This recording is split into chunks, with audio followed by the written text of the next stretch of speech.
Hello everyone, and welcome to this week's episode of Idiots in the Wild. First up we have, I work here but not for the company, by the fake fat Sonny. So I recently started a new gig as someone who hands out samples at, let's say, Bulk Mart. Even though BM is where I go every day, I'm not employed by them, but rather by the company they contract to do this job, Sampco.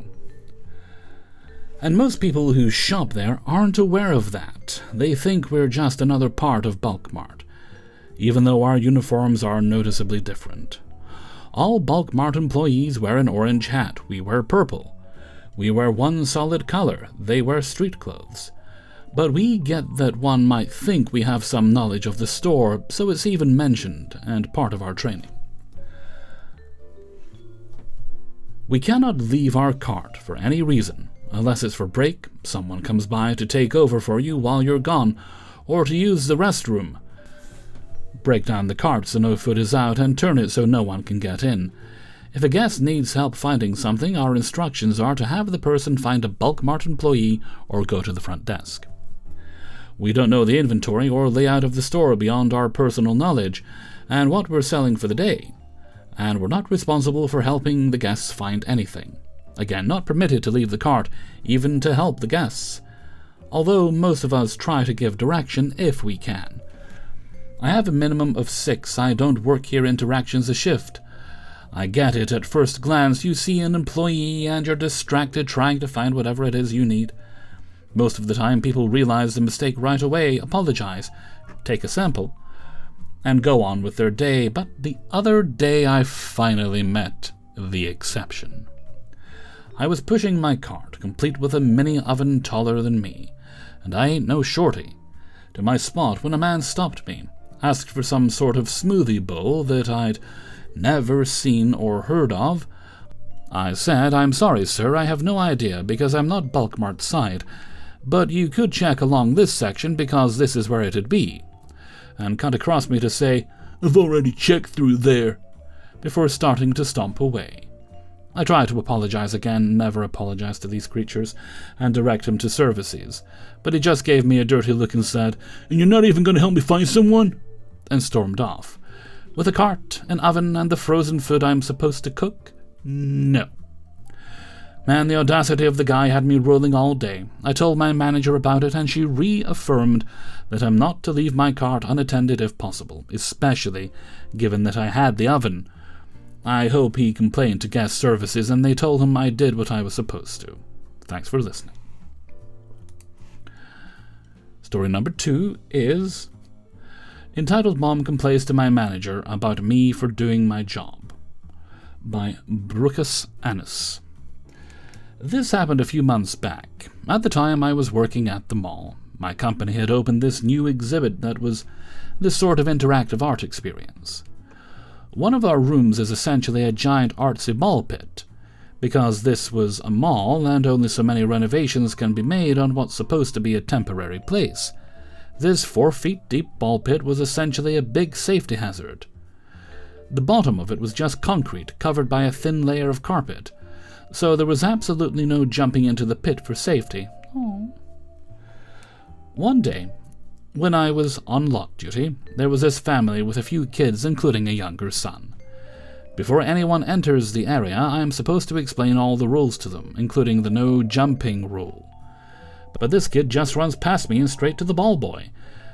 The mom is decent at this point and has him come back, and I explain the rules to them. They go in, I watch, and already the kid is being a problem. The jumping is only one of the things the family is blatantly ignoring. I had explained to them that they should be putting any personal belongings in the cupboards we have, and the mom just let this kid bring his iPad into the ball pit with him. This technically isn't against the rules, but it's not a smart idea to bring an iPad into a ball pit where it can easily get lost, or broken, but whatever. The problem started when this kid starts getting out of the pit and jumping back in. I see him doing this and tell the mom again that he can't be jumping into the pit. She says, "Okay," and tells the son he can't be doing that, but she doesn't actually do anything to stop him. He does it repeatedly, and I tell her several times that there's no jumping allowed, and the same thing happens. She tells him to stop, and then does nothing else as he continues to get out and jump back in. Eventually I'm fed up, and I say directly to the kid, "You can't be jumping into the ball pit. If you keep doing it, you will have to leave." At this point, the mom finally takes her kids out and they leave. I find out later that this entitled mom complained to my manager that she didn't like how I spoke to her son, and I threatened that I would kick them out. I'm so fucking tired of these dumbass parents not showing their kids that their actions have consequences, and that breaking the rules means they lose privileges. You can't tell your kid no and expect that to be the end when they keep doing the thing they aren't supposed to do. Story number 3. Neighbor using my address for packages and constantly trespassing, by New Astronaut 4263. I, female and 23, am renting a small house from some family friends in a semi-rural area. The issues with the neighbors started long before I got there, but I know of what happens as almost every other occupant until now has been a family friend also. Unfortunately, they never mentioned it until they heard I moved in. My current issue is trying to get them to stop using my address for their mail and packages. It is not an accident. Their name is on there along with my exact address, number, and street name. I have informed them about it, stating it may be a mistake and they should fix it. They often help themselves into my mailbox and walk onto my porch to get their stuff, and I believe their daughter will take my stuff along with it, and they do not return my mail. I don't get a lot of packages, but the ones I do are important, and I have had many never arrive.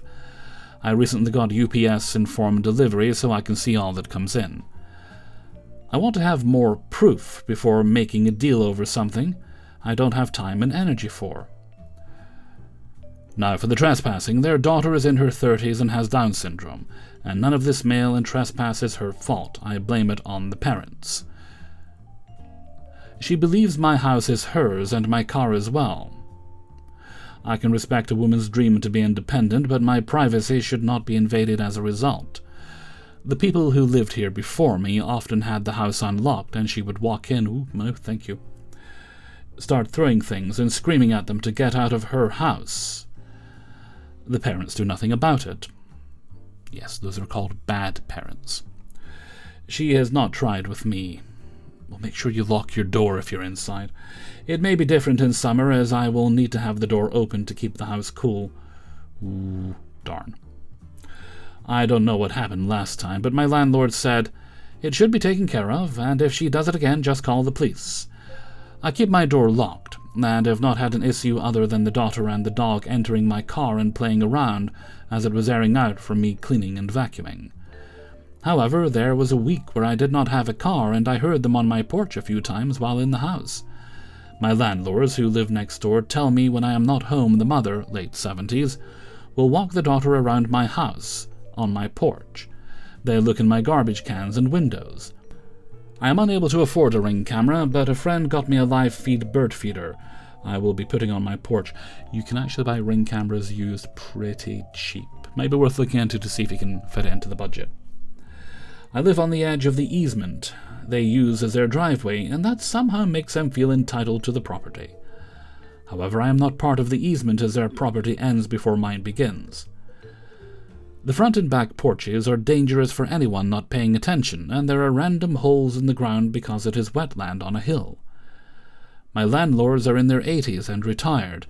They let me stay here at a generous discount, as I am a full-time worker and part-time college student. They don't want to deal with the tenants, but will lose their home insurance if it's not occupied. So this is a deal we made, as I'm quiet and clean. I don't care about the things people would consider inconveniences, as they do not affect me in any negative way. They have tried everything in their capabilities to deal with the neighbors without taking drastic measures, and I do not expect them to do anything more. I'm not asking for advice, I just need to put this somewhere it can be understood, as this is all making me feel crazy and paranoid. I thought it was over for a while, until the Amazon lady showed up today. I usually get their packages before I see them, as I am never really home during the day. The ones that came today were being held hostage in my house until they came to get them, and I plan to be more stern this time. I don't think it would work, as the mother is entitled and out of her mind. Last time I spoke to her, she chastised me for my parents being divorced, and then invited me to church an hour away. The mother often asks me about reading my Bible. The Bible in question is a Nintendo Switch I play on, it's kind of a religion, while sitting in my carport drinking my coffee at 7 a.m. on the weekend. If she's not asking about that, she's listing out the times she's seen me come home too late, or I'm gone too long. I told her where I am is not her concern, and I get home at 10 p.m. most nights because of school. She thought I was out partying and said I should not be doing that. There is no getting anywhere with these people, and I eventually will be reaching out to the post office and having them to return to sender any mail with their names. If these are coming from Amazon, and it's to your address, get in contact with Amazon and tell them these people don't live at your address. Maybe they can do something. Maybe. The only thing I've been able to do is be outside in my Care Bear and Naruto pajama pants, while wearing t-shirts covered in skulls and no bra underneath. Sometimes, if I'm extra irritated, I will have an alcoholic-looking drink and a cigarette as extra protection. It's like putting garlic around your neck to keep vampires away, and she will not talk to me or look at me while I'm dressed like that. Not to mention their demonic-looking labradoodle, who is nice, but does not stop jumping on you when the owners are around, and aggressively barks at you if the owners are not around. Between school, work, and life, I don't have much time to be home and at peace, and this is all taking it away. Well, it sounds like you have an idea what you need to be doing to wrap things up, so I'm going to be a good boy and not give any more advice. Okie dokie. Story number 4. Let me check. Where are we left, guys? Okay. Story number 4. I told you I would not cook your steak at work, and no, I don't work at a restaurant. By Elf Majesson?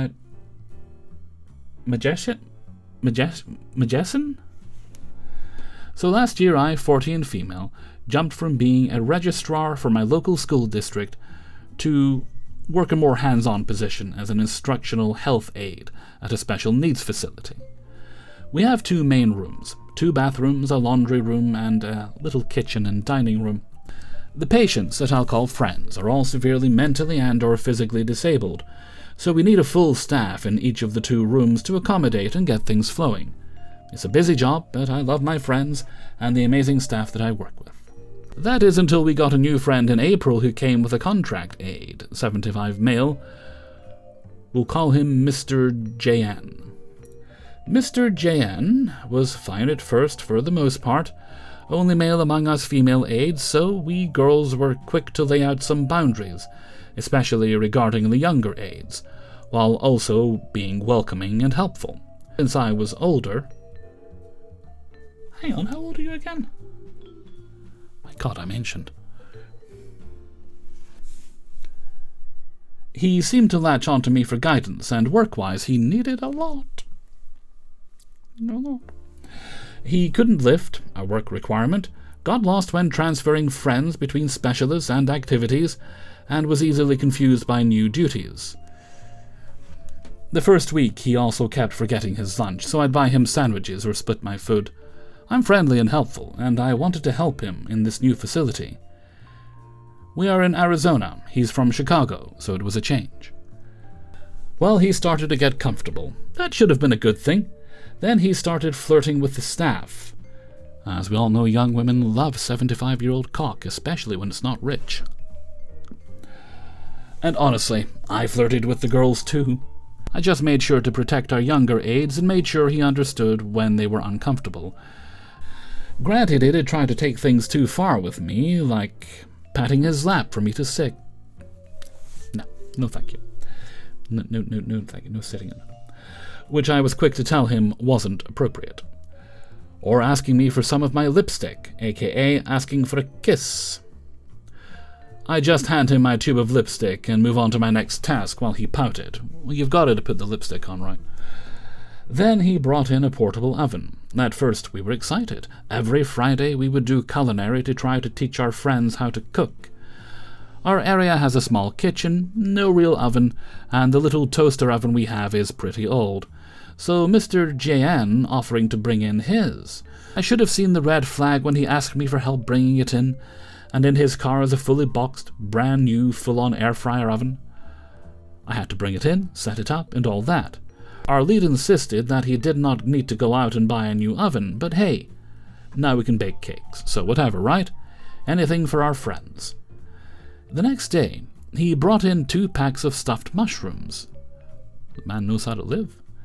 He maybe looked at the oven for a minute, then asked me to make pack 1 for breakfast. I actually had time and tried to turn it into a teaching moment.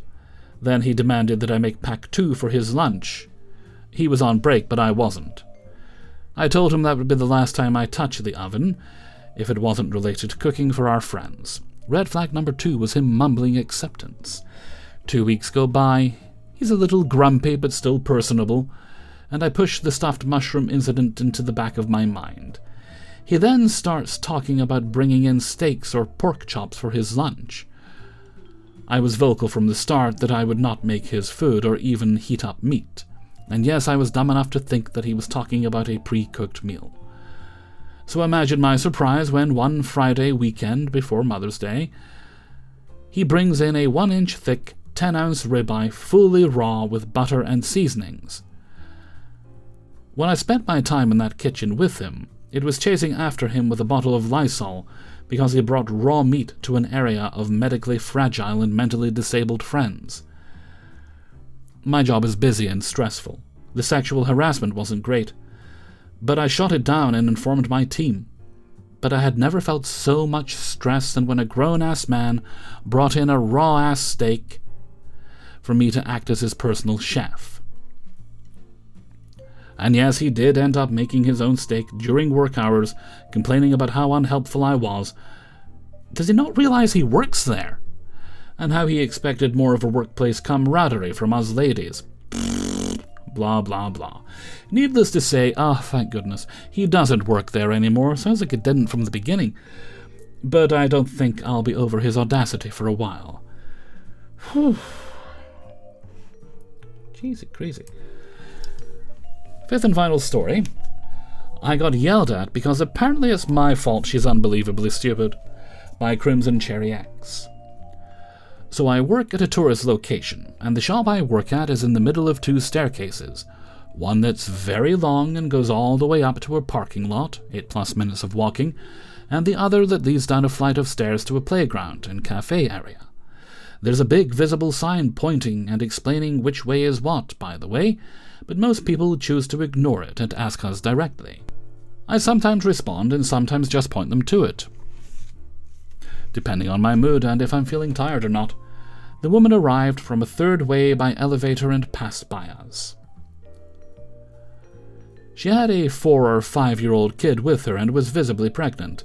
She ignored the sign and approached us to ask which way. My friend ignored her, but I replied and explained which way is what, and pointed for her to go downstairs, since she said she came for the playground and a bite. I pointed, she thanked me, and then proceeded to go the other way upstairs. I thought that it's weird, but it's none of my business what she does. I did my part.